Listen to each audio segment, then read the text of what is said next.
Vos impressions sont les bienvenues. Quel joueur préférez-vous parmi ces 5?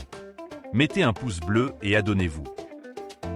Les 5 maîtres les plus forts du contrôle du ballon de l'UTAN au sommet de la technologie. Un maître du contrôle du ballon, je crois que le préféré de tout le monde est l'elfe du football Ronaldinho.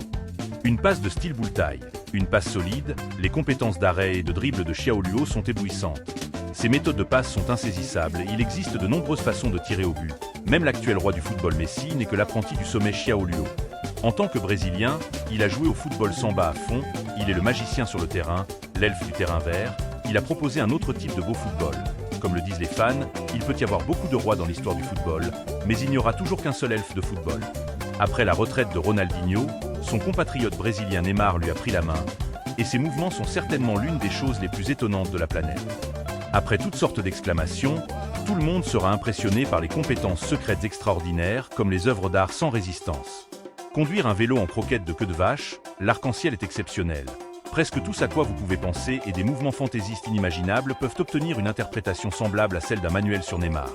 Personne ne sait ce que les pieds de Neymar feront dans la prochaine seconde, quelle sera la technique, et le spectacle éblouissant encore et encore. Cela a non seulement fait du bien à Neymar, mais a également donné au public un festin visuel. Cependant, en plus des maîtres éblouissants du contrôle du ballon, il existe également des maîtres sans égal qui recherchent la simplicité, comme la légendaire légende française Zidane. Si le monde du football a la définition d'un maître de la possession, alors Zidane est le maître lui-même. Il est le noyau offensif de l'équipe en tandem, et presque toute l'offensive de l'équipe est dirigée par lui. Malgré leur stature, ils ont un excellent équilibre et une vision de passe de premier ordre. Il y a d'autres équipes à l'intérieur. Comme s'il y avait soudainement 2 ou 3 personnes de plus au milieu de terrain, l'espace sur le terrain peut être infiniment plus grand et son rôle sur le terrain va bien au-delà des données elles-mêmes. Et si vous voulez être précis, alors vous devez être Kroos, qui est connu sous le nom de Monsieur Boni. Les Allemands semblent être la machine de milieu de terrain la plus sophistiquée d'Allemagne, avec un taux de passe réussi de plus de 95% pendant 8 saisons. Si quelqu'un veut être un maître de la possession, il doit regarder les vidéos de Kroos car il est le meilleur modèle pour le milieu de terrain moderne.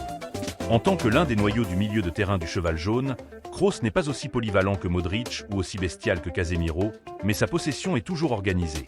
Les fans ont plaisanté en disant que Kroos était le moine balayeur du camp vert parce qu'il était trop discret et humble.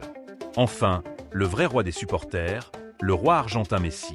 Depuis ses débuts, Messi n'a jamais utilisé de mouvement de passe fantaisiste, juste une simple épaule lourde.